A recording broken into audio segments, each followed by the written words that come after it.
How's it going, everybody? Doing an eating video here today and rambling. I'll also be drinking some wild cherry Pepsi. I'll be eating some tuna sandwiches that I made. I was considering doing this one with the webcam mic, but I will choose another video to do that with. As this mic has the cat rubs. I put the mic down on the couch sometimes, and the cat rubs her face up against it. Gets fur all over it, but. Anyway, some tuna sandwiches here and just rambling about whatever. It was nice to get people enjoying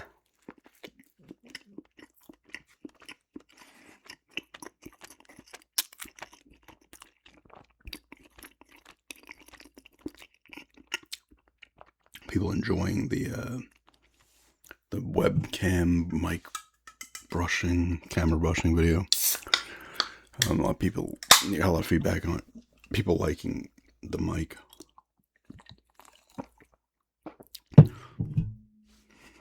For that, lo-fi sound. So I will do more videos with that moving forward. From time to time. I'm not going to use it consistently.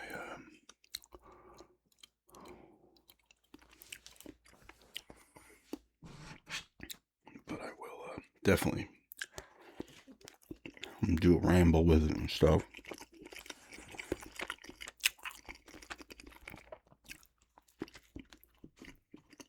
An eating video at some point. Or a tapping video.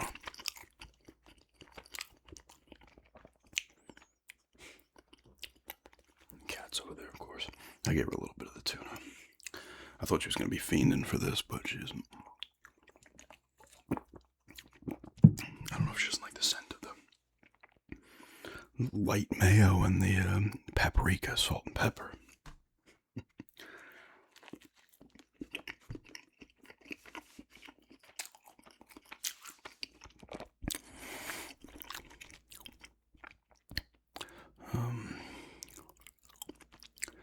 Football trade deadline came and went. Jets made some deals. They traded Sauce Gardner, their corner, right? See their top corner. They got 2 first-rounders from Indy for him, and they traded somebody to the Cowboys. Williams is the last name. I think he was defensive lineman or tackle. So they're stockpiling picks, I guess, to continue a rebuild. I don't know.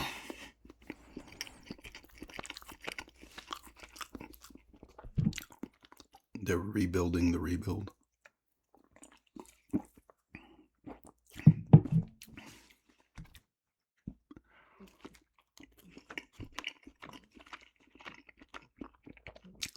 Obviously, I did not do. I said it in a few videos, I think, leading up to this week. I did not do the recaps this week. I just honestly wasn't in the mood to. They will be back next week. I will do both. And then the Premier League has a week off after that, or 2 weeks, maybe a week or 2. I don't know. But I'm going to take a few, less so with football, just because there's less games. But I'll probably take a few more weeks here and there with the Premier League.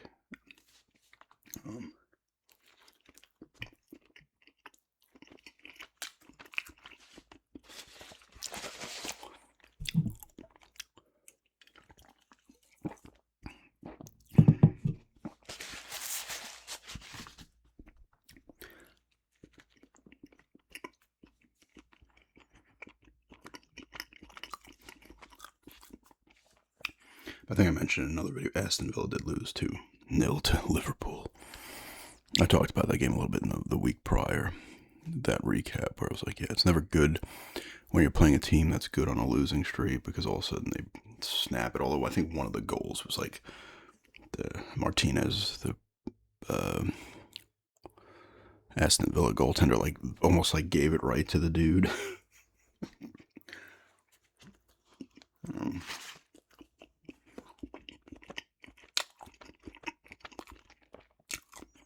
But they have Bournemouth this week, so another tough game.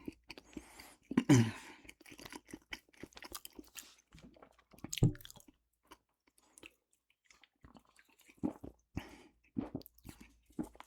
go 9 out of 10 on on wild cherry Pepsi.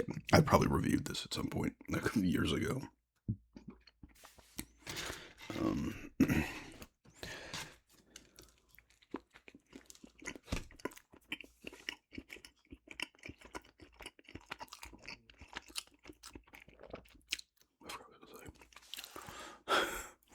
It's actually pretty warm today, though. It's like pushing 70, I think. It was getting cold overnight for a bit.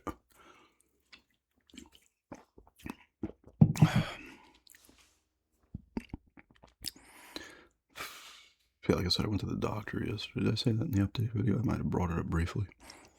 And then I walked to the mall, got something to eat. I was bored. I'm like, I can't. My fiance's gonna come get me later after work. And I was like, you know what? I'll go to the mall. I went to the bookstore. I was looking at books in there. I found an author, Darcy Coates. I guess you pronounce it Coates. She had like a ton of books in the horror section. And I was like, fuck, these all sound pretty good. I didn't buy any, but I looked them up just to kind of get an idea of which ones I'd want to get. I didn't realize the guy who, Andre, I forget to say his name. If I ever knew how to say his last name. He writes the Witcher books. He has another one called Tower of Fools. It's part of a trilogy, I guess. It's based more on historical stuff that I want to look up on because I was in there for like $6. I think that's the first, I guess, of the three, or I don't know if two are out. Or there was a second one I saw, but I don't know if I didn't know. Don't think I saw the third one.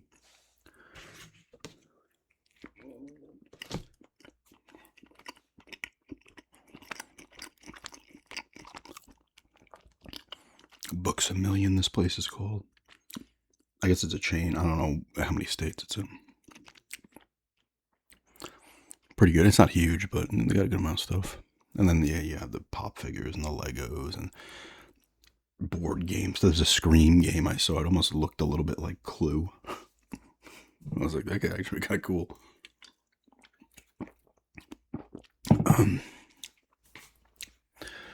But yeah, I finished I talked about the Night Sister book. I liked it. Now I'm reading the Club Dumas or Dumas. I don't know. Dumas. That's the one that The Ninth Gate was based off of, which I love that movie. The book is definitely different. The character, well, Lucas Corso, he is in the book. He was Dean Corso, I think, in the movie, Johnny Depp's character. Boris Balkan's there, though, so far. Telfair. They mentioned some of the other people as well. That were in the book. So some of the other like big book people, although they did like different things and stuff. Because obviously you're in the book, you get more pages. You're getting backstory on these people. Well, the way the book's going, spoilers for the movie. I don't know if there's going to be a twist in the book. There very well could be, because you're reading it from Boris Balkan's point of view at first, and he's talking to Corso, and he's like, I come to learn later. It's almost like, well, he might be still. Like I said, there could be the twist here, and this is just how it's leading up to it. But obviously in the movie, spoilers, like Balkan is the kind of main antagonist. I mean, there's a few, but he's not even necessarily the antagonist. He's not openly trying to kill Corso and stuff, but he's going after the books.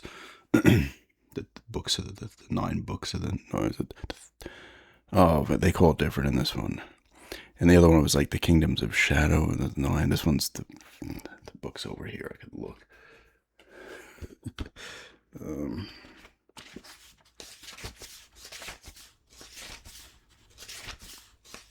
Some page turning here. Where is it? I gotta find a page with it on it now. I'm only 47 pages into this, but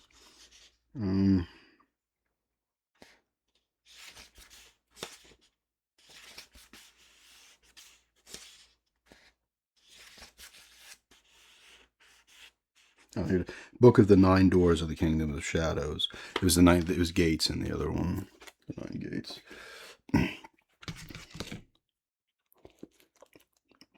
But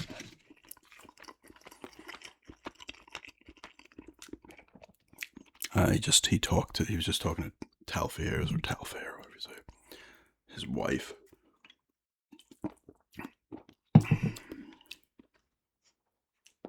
Calm down, cat. Don't get all bitey. Here we go. A little purring here before I start eating it.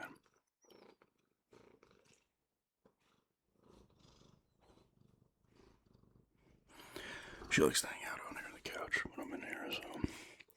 And then she demands attention. She starts pawing and shit. Doing a little paw move. If you have cats that do this, I never had any cats that did this until her, but I heard it is a thing. They do like this beckoning thing. She starts doing this with her paws. I don't know if she's trying to comfort herself or she wants attention. She's getting a little workout in. A little cardio.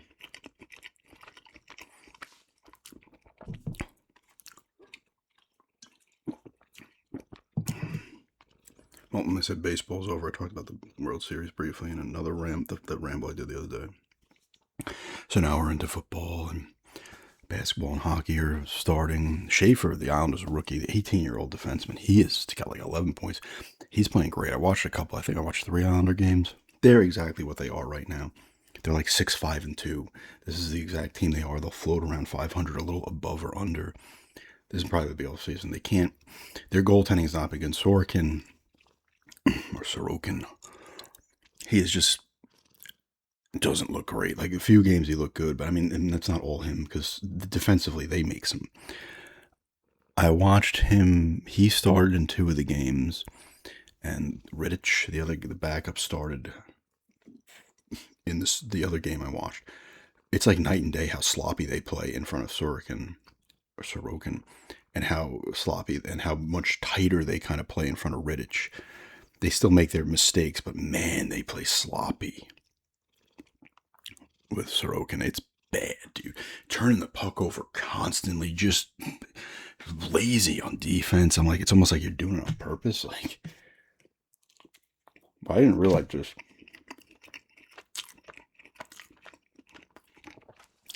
I was watching. I was on the Islanders Facebook. I mean Instagram. And they were talking about, somebody's mentioned how, like, they were talking about Sorokin because, like, of course, fans, he was awesome for a little bit. Everybody loved him. He was the savior, helping the team out constantly, bailing the team out constantly. All of a sudden, he's starting to do a little worse over the last kind of year and change. He's a piece of shit. He needs to go. You know how sports fans are, right? Just jumping to things immediately. But somebody was saying, yeah, he hasn't been the same since he had his back surgery. I didn't realize he had back surgery. I was like, holy shit. Like, that definitely would explain why he's kind of lost a bit, But they're actually scoring goals. I picked up a couple of their players' young guns. I guess Misa and Schaefer are going to be in Series 2 of Upper Deck. I was looking at the checklist for Series 1 this year, 25, 26. And I didn't see them, so if they're putting them both in Series 2, there's a guy on the Canadians too, a rookie. He might be in Series 1 that's doing well out of the gate too. But Heineman, I don't know if I'm saying his name right, the guy they got in the trade with the Canadians for Dobson, and then they got the picks. He's playing well. I picked up his young gun. I got to pick up Calum Ritchie's. He got a few games, and he was in the trade last year with the Avalanche for Brock Nelson. He's only played, I think, one. Well, this would be I guess he played 4 games now. And I want to pick up Simon Holmstrom, and I got Maxim Tipsalov. The guy was saying his name in the broadcast, I forgot. He hasn't played a couple times. He only has a goal so far. I got his before the season started because he had a pretty good rookie campaign. So, I'm going to pick up some of their young guns.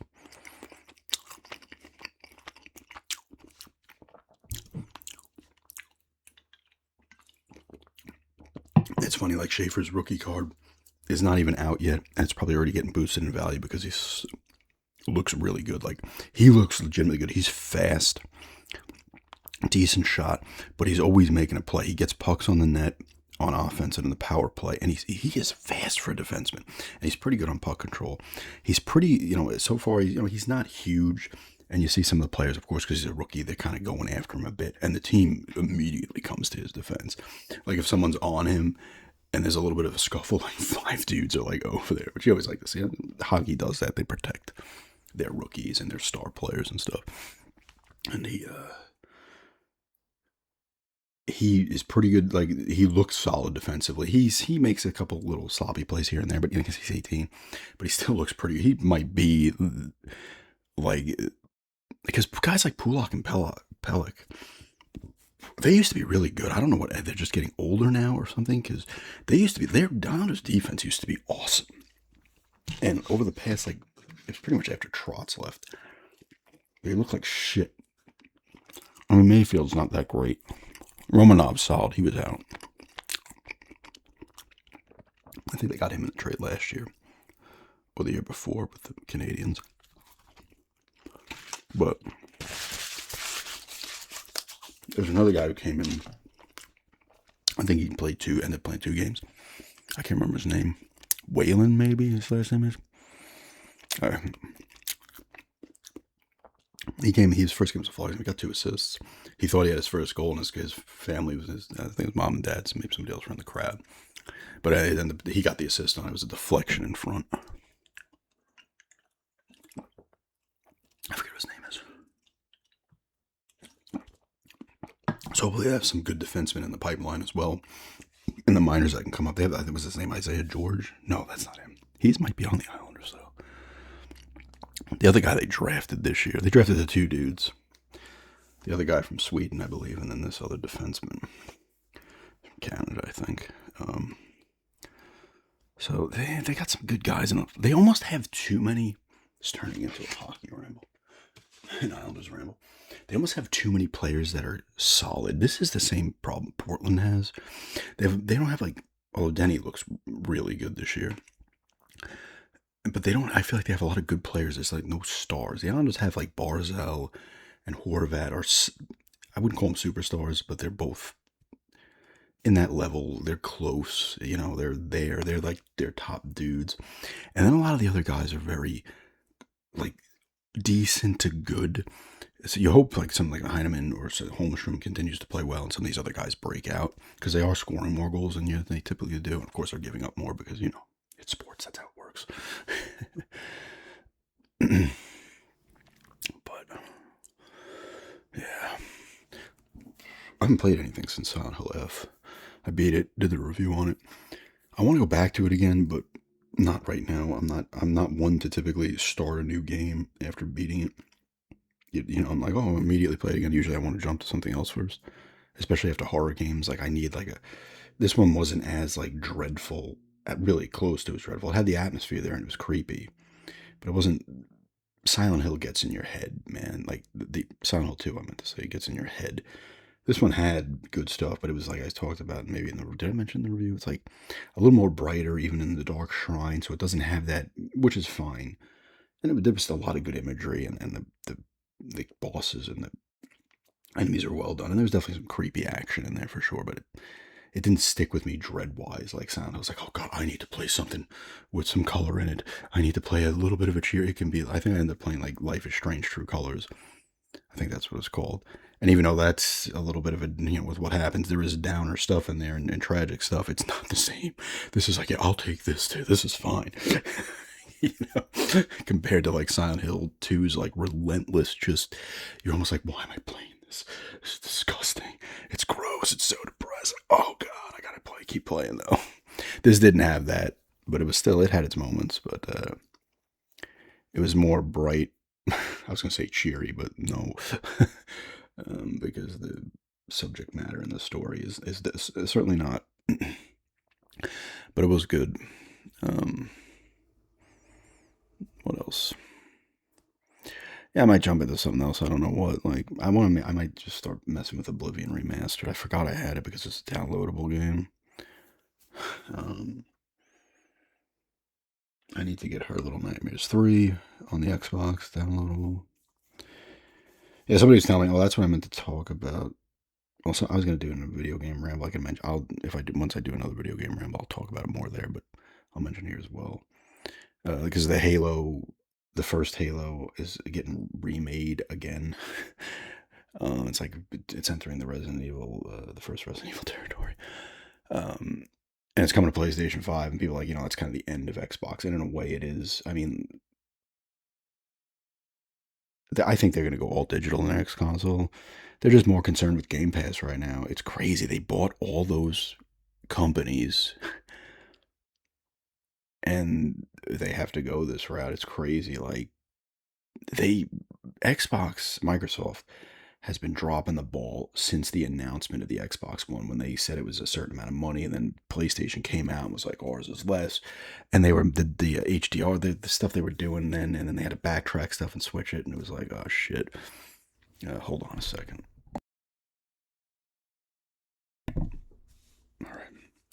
But they've been shitting the bed then. I'll talk about that more in another video, but I'm going to have to go to the bathroom here. But thanks for checking this out, and have a